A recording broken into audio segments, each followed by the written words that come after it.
இந்த செய்தி பகுதியில் தியானத்திற்கென்று ஆபிரகாமின் குமாரனாகிய இயேசு கிறிஸ்து என்ற ஒரு பகுதியை எடுத்துக்கொள்வோம்.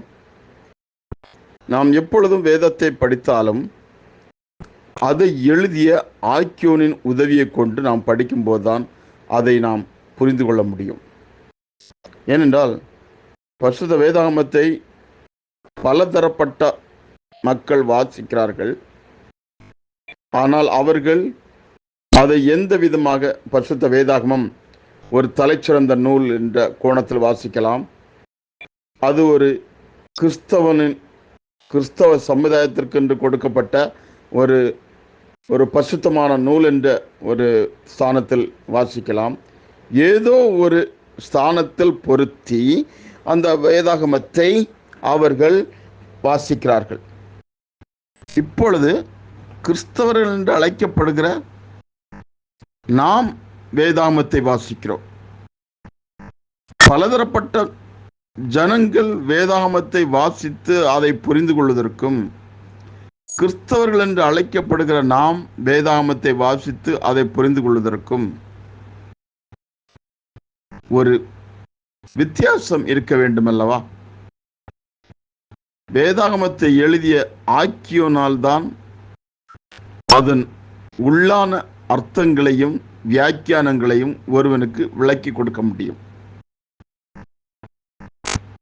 நாம் வேதாகமத்தை வாசிக்கும் போது அந்த ஆக்கியோன், அதை எழுதிய ஆக்கியோன் நமக்கு உதவி செய்யாவிடில் அதன் ஆழங்களை நாம் ஒருபோதும் கற்றுக்கொள்ள முடியாது. அதை திருமறை என்று அழைக்கிறோம். ஒவ்வொருவரும் ஒவ்வொரு விதமான பெயர் கொண்டு அதை அழைக்கிறோம். இந்த வேதாகமத்தை நமக்கு தெரியும், வாசிக்கிறதை அவர்கள் புரிந்து கொள்ள முடியாமல் எத்தனையோ பேர் அதை வாசித்துக் கொண்டிருக்கிறார்கள். எத்தியோப்பிய ராஜஸ்திரின் என்பவளுக்கு மந்திரியா இருந்தவன் ஏசாயா தீர்க்கதரிசன ஆகமத்தை வாசிக்கிறான். அதை அவனுக்கு புரிந்து கொள்ளும் தன்மை கிடையாது. இது நாம் யாவரும் அறிந்த உண்மை. இப்படி இருக்க வேதாகமத்தை வாசிக்கிற ஒவ்வொருவரும் அதை உண்மையான விளக்கத்தை புரிந்திருக்கிறார்களா? அங்கேதான் நாம் சிறிது யோசிக்க வேண்டும். வாசிக்கிறவன் சிந்திக்க கடவன். இந்த செய்தி பகுதியிலே ஆபிரகாமின் குமாரனாகிய இயேசு கிறிஸ்து என்று அந்த பகுதியை எடுத்துக்கொள்வோம். ஆபிரகாமின் குமாரனாகிய இயேசு கிறிஸ்து. கடந்த பதிவுகளிலே நான் கூறியிருக்கிறேன், ஒவ்வொரு காலத்திலும் வாழ்ந்த பிரபலமான மனிதர்கள், அறிஞர்கள், பெரிய ராஜாக்கள், செல்வந்தர்கள், அவர்கள் வாழ்ந்த காலத்திலே அவர்கள் ஒரு கால சூழ்நிலை நிமித்தமாக பரிசுத்த வேதாகமத்தை அவர்களில் அநேகர் மொழிபெயர்த்தார்கள். அது என்ன காரணம் என்று நாம் அதற்குள்ளே செல்ல வேண்டாம். ஆனால் நாம் ஏதோ ஒரு மொழிபெயர்ப்பை படித்துக் கொண்டிருக்கிறோம். நவீன காலங்களிலே பிளே ஸ்டோர் போன்ற அந்த இதிலே அப்ளிகேஷனிலே பல்வேறு விதமான பதிவுகளை நாம் அங்கே படிக்கிறோம். நேரடியாக கடையிலும் பல்வேறு விதமான பதிவுகளை நாம் வாங்கி படிக்கிறோம். எந்த பதிவுகளை நாம் வாங்கி படித்தாலும் அந்த பரிசுத்த வேதாகமத்தை எழுதிய ஆக்கியோன் நமக்கு உதவி செய்யாவிடில் அதன் உண்மையான அர்த்தத்தை ஒருபோதும் விளங்கிக் கொள்ளவே முடியாது. இதான் நான் செய்தியின் முகவரியாக உங்களிடம் கூற விரும்பியது. ஆபிரகாமின் குமாரனாய் இயேசு கிறிஸ்து. இதை நாம் எத்தனை பேர் இதுவரைக்கும் தியானித்திருக்கிறோம் என்று தெரியாது. ஆனால் இந்த இடத்துல ஒரு முறை கூட அதை நினைவு கூறப் போகிறோம். இருதயத்தின் ஆழங்களில் இருக்கிறதை தூசி தட்டி எழுப்பிவிட்டு அதை ஒரு முறை கூட நினைவு கூறப் போகிறோம். ஆபிரகாமின் குமாரனாகிய இயேசு கிறிஸ்து. தெரியும், நம்முடைய முற்பிதா ஆபிரகாம் ஆபிரகாம், ஈசாக்கு, யாக்கோபு.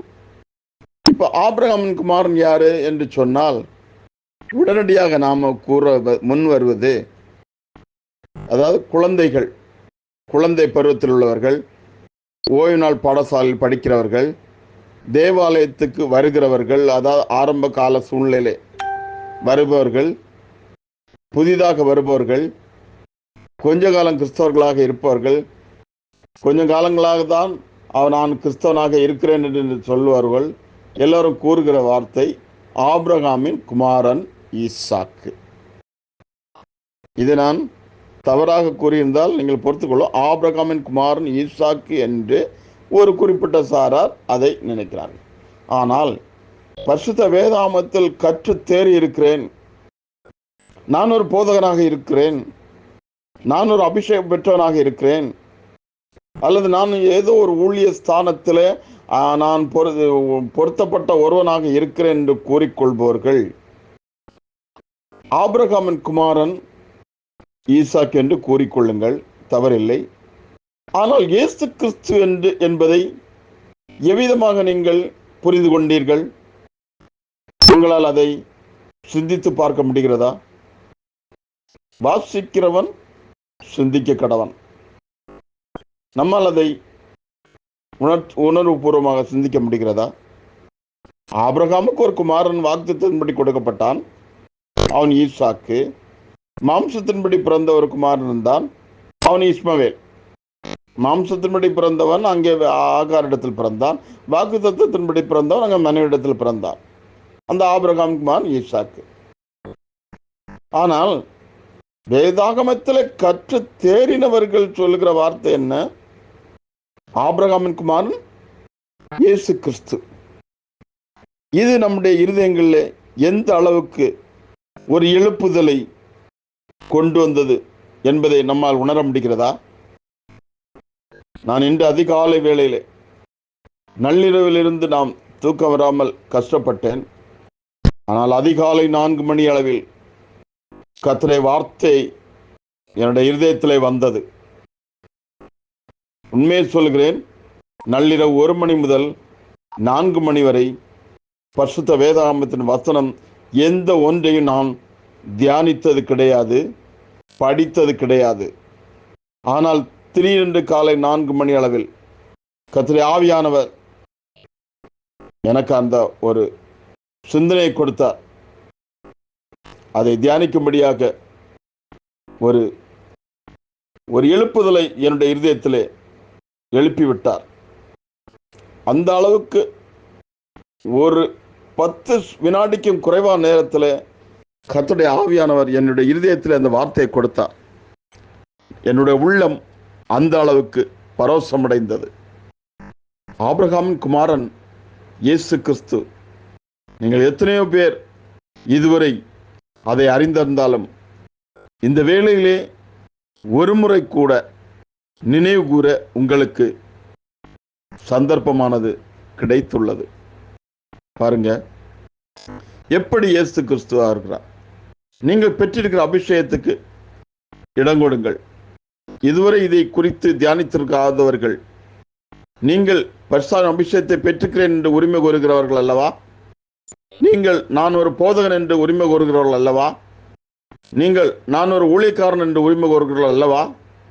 அல்லது நான் நீண்ட நாட்களாக எத்தனையோ வருடங்களுக்கு மேலாக கர்த்தருடைய வார்த்தையை சுமந்து கொண்டு சொல்கிறேன், கர்த்தருடைய வார்த்தையை தியானித்து கொண்டு வருகிறேன் சொல்கிறேன், கர்த்தருடைய வார்த்தையை அநேகருக்கு பிரசங்கம் பண்ணி கொண்டு வருகிறேன் சொல்கிறவர்கள் அல்லவா? இப்பொழுது நீங்கள் பெற்றிருக்கிற அபிஷேகத்துக்கு கொஞ்சம் இடம் கொடுங்கள், இதை தியானியுங்கள். எந்த விதமாக இதுவரை கற்றிடாதவர்கள், இதை குறித்து தியானித்திராதவர்கள், உங்கள் அபிஷேகத்துக்கு இடம் கொடுங்கள்.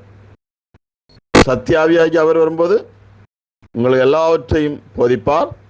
சத்தியாவியாகி அவர் வரும்போது சகல சத்தியத்துக்குள்ள வழி நடத்துவார். சிந்திங்க, தியானத்துக்கு இடம் கொடுங்க. இதற்கு ஒத்ததான சில பகுதிகளுக்குள்ளாக நான் கடந்து செல்ல விரும்புகிறேன்.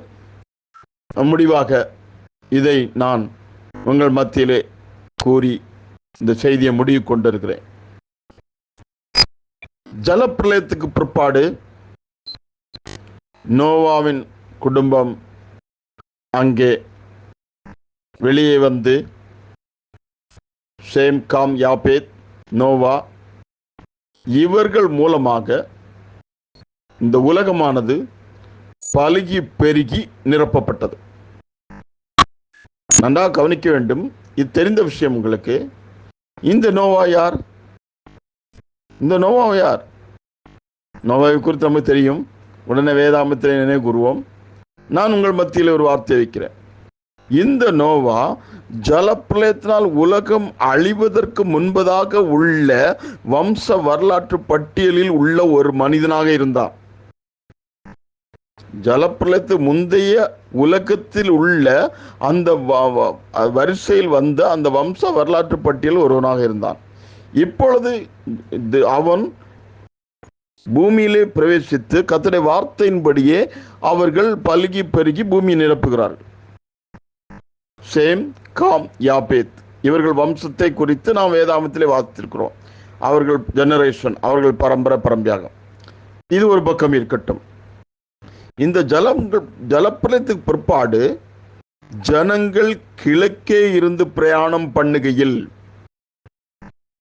ஜலப்பிரளயத்துக்கு பிற்பாடு ஜனங்கள் கிழக்கே இருந்து பிரயாணம் பண்ணுகையில் சமபூமியான ஒரு இடத்தை காண்கிறார்கள். இந்த செய்திக்கு ஒத்ததான பதிவு நீங்க கவனமாக கேட்கணும். சமபூமியை கண்டு அங்கே அவர்கள் ஒரு தீர்மானத்தை எடுக்கிறார்கள். என்ன? செங்கல் வைத்து நாம் என்ன செய்கிறோம்? எல்லாம் வைத்து அதற்கு தேவையான கதை சொல்லி வைத்து ஒரு உயர்ந்த கோபுரத்தை கட்டுவோம், வானலா உயர்ந்த கோபுரத்தை கட்டுவோம் என்று சொல்லி ஜனங்கள் அங்கே அந்த சமபூமியிலே அந்த ஒரு காரியத்தை தீர்மானம் பண்ணுகிறார்கள். கிழக்கே இருந்து பிரயாணம் பண்ணி வந்த ஜனங்கள். ஏன்னா பூமி எங்கும் ஒரே பாஷை, ஒரே இதாக இருந்தது. எங்க பூமி எங்கும் ஒரே பாஷை, ஒரே குடும்பமாக, ஒரே குழுவாக இருந்து அவர்கள் அந்த பிரயாணத்தை பண்ணுகிறார்கள். இந்த நேரத்தில் நம்ம நினைவுற முடிகிறதல்லா, எகிப்தின் அடிமைத்தனத்திலிருந்து வந்த இஸ்ரேல் ஜனங்கள் அவர்களும் பிரயாணம் பண்ணி வழி வழியாக வந்து கானானுக்கு வருகிறார்கள். இங்கே கிழக்கே இருந்து பிரயாணம் பண்ணுகிறார்கள். அது என்ன, எதற்கென்று அது நமக்கு அது இன்னொரு செய்தியில் கர்த்தர் சுத்தமாக சிந்திப்போம். அப்போ சமபூமியிலே அவர்கள் கோபுரத்தை கட்டுகிற நேரத்தில் தேவன் அங்கேருந்து பார்க்குறாரு. தேவன் அங்கேருந்து பார்க்குறாரு. பார்த்துட்டு அவங்க என்ன செய்கிறாரு? பாஷைகளை தார்மராக்கி அவர்களை வந்து அந்த இடத்துலேருந்து பிரிக்கிறார். சில காரியங்கள் நீங்கள் சிந்திக்கணும். வேதாகமத்தை ஏதோ நாவலை போல படித்து விடாதீர்கள். வேதாகமத்தை ஏதோ ஒரு கதை புத்தகத்தில் படித்து விடாதீர்கள். நீங்கள் ஆவியான ஒரு ஆக்கியோன துணை இல்லாவிட்டால் நிச்சயமாக இதன் ஆழங்களை புரிந்து கொள்ள முடியாது. இப்போ என்ன செய்தி? தேவன் பாஷையை தாறுமாறாக்குறார். தாறுமாறாக்கி தான் அவங்க அந்த பாஷைகளின் படியே அங்கங்கே பிரிஞ்சிடுறாங்க. உதாரணத்துக்கு அதில் 10,000 பேர் இருந்திருப்பார்கள் என்று வைத்துக்குவோம். அவர்கள் அங்கே 10 பாஷைகளை பிரிக்கணும்னா நம்ம புரிந்து கொள்வதாக சொல்கிறோம். 1000 பேருக்காருன்னா 10 பாஷை, இல்லை 500 பேர்னா 20 பாஷை பிரிஞ்சு அவங்க அந்த 500 பேர் ஒரு குழு, 500 பேர் ஒரு குழு அவங்க செஞ்சு அப்படி போகும்போது அவங்களுக்குள்ள பாஷைகள் புரிஞ்சனால, ஒரு பேச இன்னொருத்தர் புரிஞ்சனால அவங்க அந்த பூமி எங்கு பரம்பி அந்தந்த இடத்துல போயிருந்து அங்கே அவங்களுக்குள்ள வாழ்வாதாரங்களோ அல்ல எதுவே கவனித்து அங்கே ஒரு பட்டணத்தை கட்டியோ அல்ல ஏதோ ஒரு சூழ்நிலையிலே அவர் அங்கே வாழ்க்கையை நடத்த ஆரம்பித்தார். எல்லாம் வேறு வேறு பாஷைகள். கண்டிப்பாக நீங்கள் இதை மற்ற இதற்கு ஒத்ததான வசனங்கள், ஏன்னா நீங்கள் அபிஷேகம் பெற்றவர்கள், இதற்கு ஒத்ததான வசனங்கள் வேற இருக்குது. வம்ச வரலாற்று பட்டியல்களை வைத்து நீங்கள் இதை நீங்கள் கவனிக்கணும். அப்போ இந்த மாதிரி இருந்த நேரத்தில் தான் ஜலப்பிரளயத்து பிற்பாடு தேவன் தமக்கென்று ஒரு மனிதனை தெரிந்து கொள்ள வேண்டியது அவசியமாக இருந்தது.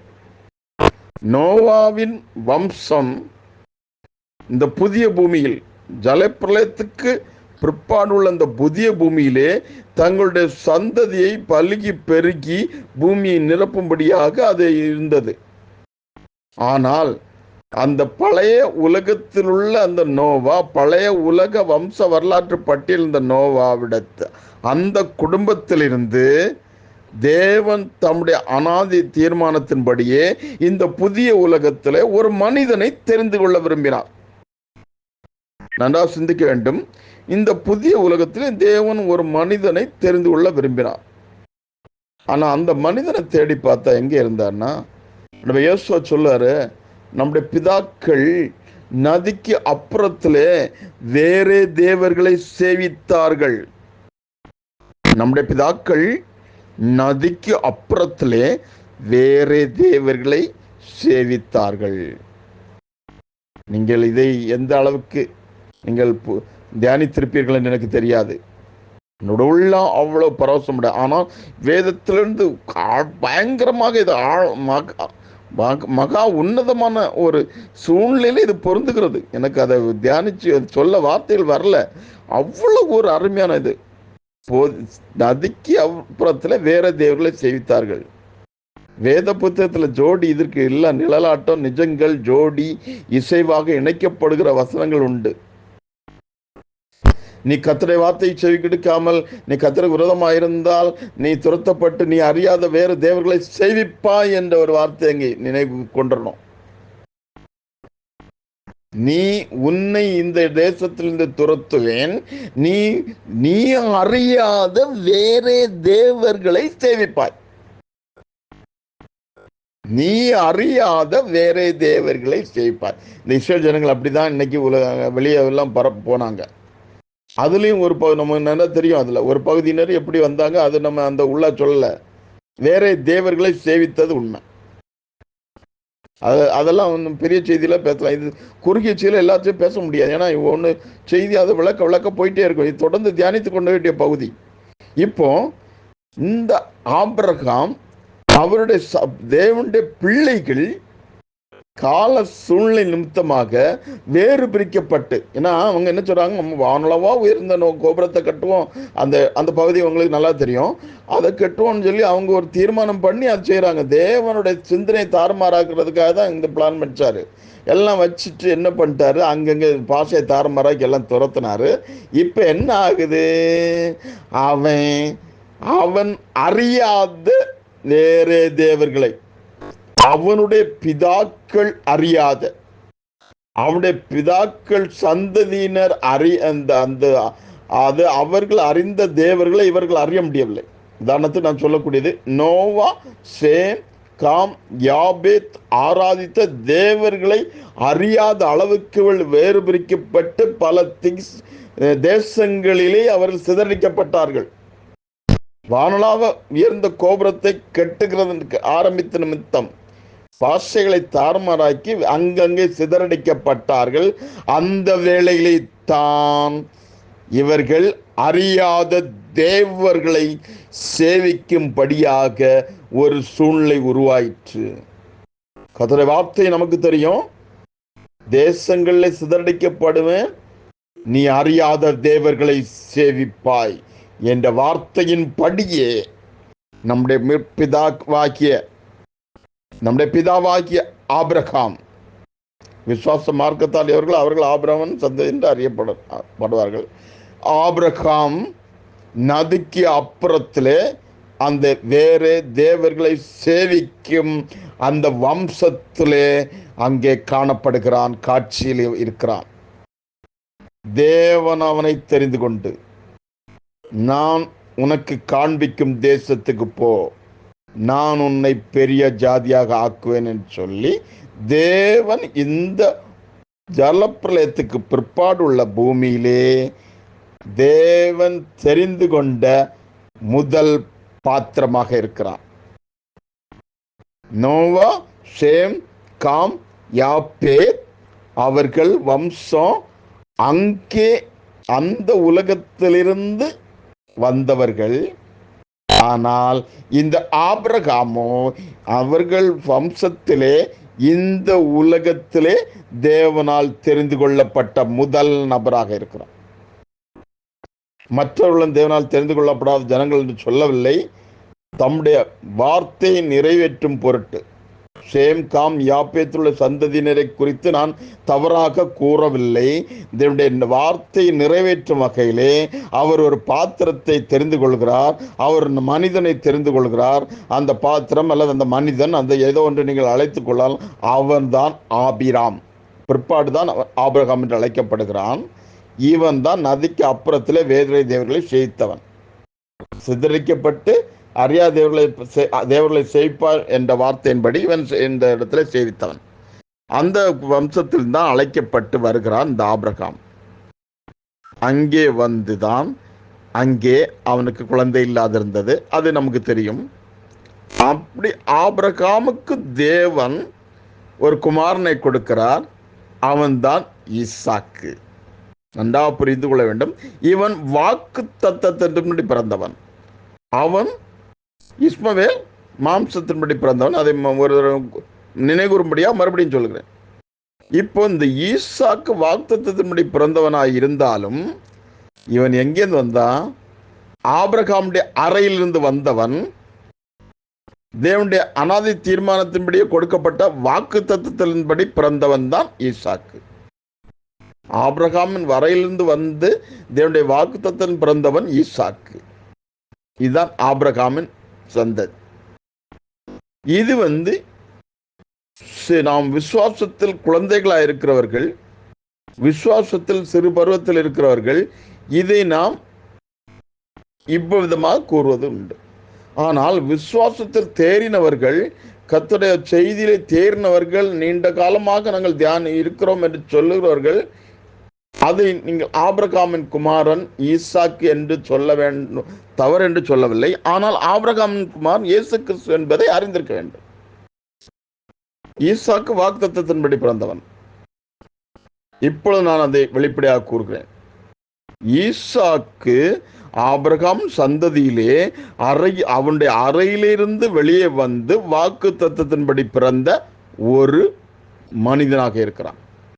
அவன் ஆபிரகாம் குமாரனாக இருந்து அவன் வாக்குத்தத்தின்படி பிறந்தவன், அதாவது அறையிலிருந்து வந்தவன்.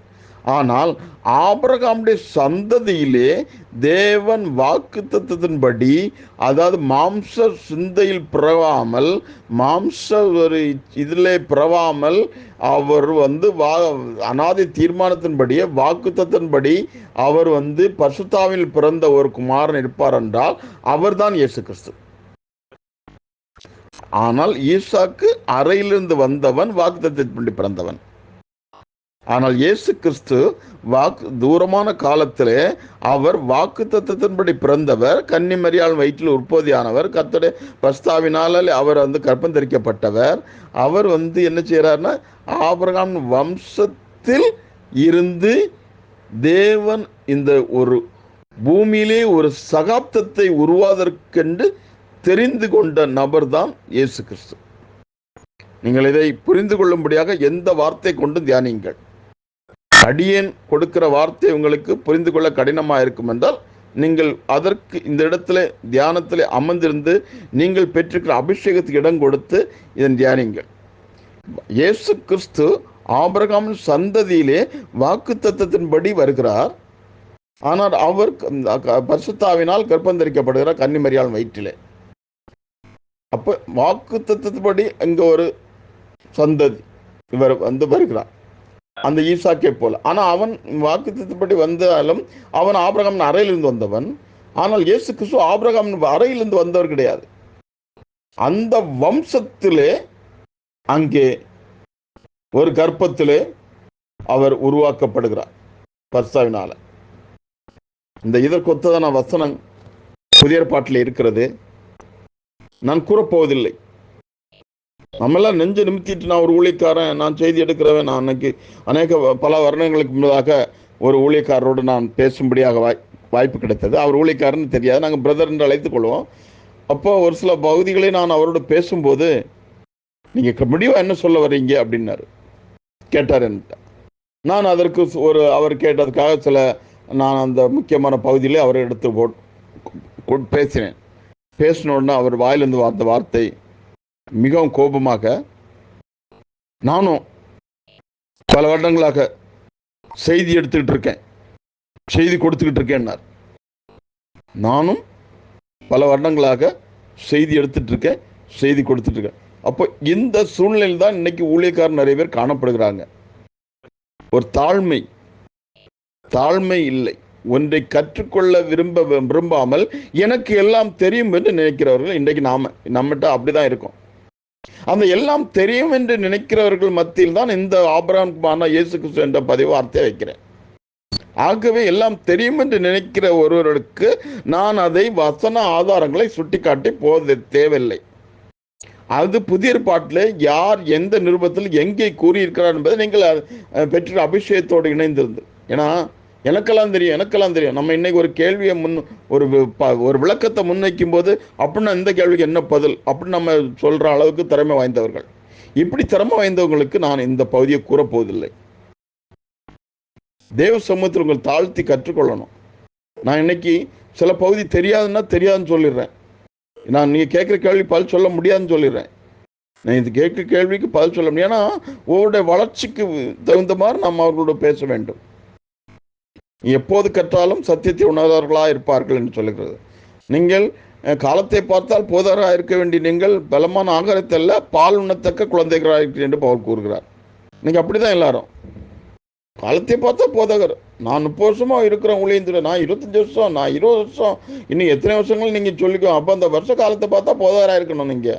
ஆனா இன்னும் பாருங்க இவர் என்ன பண்ணாரு, ஆராதனை முடிஞ்சோன்னா ஊழியக்காரர் முன்னால போய் முழங்கல் போட்டுருவார். ஐயா எனக்கு இந்த பிரச்சனைகளுக்கு நான் ஜெபம் பண்ணுங்க. அப்போ இன்னைக்கு தேவனுடைய தொடர்பு அவங்களுக்கு இல்லை என்றுதான் நாம் கூற வேண்டும். தேவனுக்கும் அவங்களுக்கு நடுவில் இன்னொரு மனிதனை வச்சு பார்க்குறாங்க. தேவனுக்கும் அவங்களுக்கு நடுவில் இன்னொரு மனிதனை ஊழியக்காரன் ஸ்தானத்தில் வச்சு, ஊழியக்காரன் அல்ல மனிதன் ஸ்தானத்தில் வச்சு, அல்ல மனிதனை ஊழியக்காரன் ஸ்தானத்தில் ஏதோ பார்க்குறாங்க. அப்போ இந்த காலத்தில் இன்னும் அறியாமல் இருக்கிறாங்க. தேவன் ஒவ்வொருவருக்குள்ளும் வாசமாயிருந்து ஒவ்வொருவர்களையும் வழி நடத்துகிறவர், ஒவ்வொருவருக்கும் போதிக்கிற என்ற வார்த்தையை அவர்கள் அறியாமல் இருக்கிறாங்க. அதனால நான் சொல்றேன், இப்போ அந்த ஆபிரகாமின் குமாரனா இயேசு கிறிஸ்து என்பதை நீங்கள் புதிய ஏற்பாட்டில் அந்த வசனத்தை தேடி கண்டுபிடிங்க. இந்த இடத்துல நீங்கள் ஒன்று அடியனை தப்பாக நினைக்கக்கூடாது, அடியனை தவறாக நினைத்துக்கூடாதீர்கள். இந்த பிரதர் கூற வார்த்தை முற்றிலும் தவறு என்ற முடிவுக்கு வரணும். இதில் செய்தியில் ஏதோ முக்கியத்துவம் இருக்குன்ற ஒரு முடிவுக்கு வரணும். இதை நிராகரிக்க உங்களுக்கு உரிமை இருக்குது, அதாவது ஏற்றுக்கொள்ள உரிமை இருக்குது. ஏற்றுக்கொள்ளதாக இருந்தால் நீங்கள் அந்த வசனத்தை நீங்கள் இணைக்கணும், இதோட இணைக்கணும். நான் அப்படி தேவை உங்களுக்கு இல்லைன்னா என்னுடைய மொபைல் நம்பருக்கு தொடர்பு கொள்ளுங்க. ஒரு சில நாட்கள் கழித்து, கொஞ்ச நாட்கள் கழித்து மொபைல் நம்பரை தொலைதி கொண்டு, பிரதர் அந்த ஆபிரகாம் குமாரன் இயேசு கிறிஸ்து நீங்கள் புதிய ஏற்பாட்டில் வசன ஆதாரம் இருக்குன்னு சொன்னீங்களே, அதுக்கு கொஞ்சம் அந்த வசனத்தை கூறுங்கன்னு சொல்லி கேளுங்க. நான் சொல்கிறேன், நான் தவறாக எந்த ஒரு வகையிலும் நான் கர்த்தருடைய மனசாட்சியின்படி கூறுகிறேன். நான் எந்த ஒரு வகையிலும் உங்களை நான் எண்ணிவிட மாட்டேன், யாரிடம் எதையும் கூறிவிட மாட்டேன். இதுதான் நான் உங்களிடம் மத்தியில் கூறுவேன். நீங்கள் ஒரு சேரத்தால் 1 மாதம் எடுத்துக்கொள்ளுங்கள். நீங்கள் மூளையை கசக்காதுங்க, தியானிங்க, தேவ சமயத்தில் காத்துருங்க. தேவன் உங்களை வெளிப்படுத்தணும். நீங்கள் எவ்விதத்தினாலும் வேறு சிந்தையாக இருந்தால் அதையும் தேவன் உங்களுக்கு வெளிப்படுத்துவார். நீங்கள் அது புதிய வசனம், ஒரு அளவுக்கு அருமையான வசனம். நீங்கள் எவ்விதத்தினாலும் வேறு சிந்தையாக இருந்தால் அதையும் தேவன் உங்களுக்கு வெளிப்படுத்துவார். அப்போ நீங்கள் வேறு சிந்தையாக தேவ ஆவியை பெற்றவர்கள் என்றால் நீங்கள் நிச்சயமாக வேறு மாதிரி சிந்திக்க முடியாது. நீங்கள் வேறு மாதிரி சிந்திக்க முடியாது. உங்களுக்கு தெரியும், நான் திருப்பி எல்லாம் சொல்லக்கூடாது. நல்ல வித்து கள்ள அபிஷேகம், கள்ள வித்து நல்ல அபிஷேகம், நல்ல வித்து கள்ள அபிஷேகம், கள்ள வித்து நல்ல அபிஷேகம். மரங்களை கனிகள்னாலே அறிவீர்கள், மரங்கள் கனிகள்னாலே அறியப்படும். ஆகவே நாம் இந்த ஆபிரகாம் குமாரன் இயேசு கிறிஸ்து என்பதை உங்கள் மத்தியிலே அறுதியிட்டு கூறி, அந்த வசனத்தை நான் கூறாமல் இதுக்கு இணையான இது இசைவாக இணைக்கப்படுகிற அந்த புதிய ஏற்பாட்டில் கூறப்பட்டுள்ள அந்த வசனத்தை நாங்கள், ஏன்னா பாதி பேருக்கு தெரியும், இது செய்தி கேட்குறதுல பாதி பேர் தெரியும், தெரியாதவங்களுக்கு அதை நான் இப்போ கூறல. நீங்கள் சற்று காலதாமதம், நீங்கள் ஒரு 15 நாளோ 20 நாளோ எடுத்துக்கொள்ளுங்கள். மூளை கசக்காமல் தியானித்து தேவ சமூகத்தில் காத்திருந்து, நீங்கள் ஒன்றுமில்லை நான் ஐயா உம்மாலன்றி ஒன்றும் செய்ய. நான் ஏற்கனவே சொல்லியிருக்கேன், கண்ணிரண்டும் புனலாக நெஞ்சம் அனலாக மண்டியிட்டு வீழ்ந்தேன் நான் திருமறை முன்பாக. அங்கேதான் இயேசு கிறிஸ்துவை காண முடியும். வசனத்துக்குள்ளால் அவர் ஒளிஞ்சிருக்காரு, வார்த்தைகளுக்குள்ளால் அவர் மறைந்திருக்கிறாரு. அவரை நீங்கள் அங்கே வார்த்தைக்குள்ளதான் கண்டுபிடிக்கணும். நீங்கள் ஏதோ ஒரு இடத்துல பிரசங்கியார் உங்களுக்கு சொல்லித்தர முடியாது, ஏதோ ஒரு ஊழியக்காரர் உங்களுக்கு சொல்லித்தர முடியாது. எங்கே யார் என்ன சொல்லி கொடுத்தாலும் நீ அபிஷேகம் பெறலைன்னா அதை புரிந்து கொள்ள முடியாது. எங்கே யார் என்ன சொல்லி கொடுத்தாலும் அபிஷேகம் பொருள்னா அது புரிந்து கொள்ள முடியாது. ஆபிரகாம் குமாரன் இயேசு கிறிஸ்து, ஆபிரகாம் குமாரன் இயேசு கிறிஸ்து. ஒரு காரியத்தை சொல்லிட்டு முடிக்கிறேன்.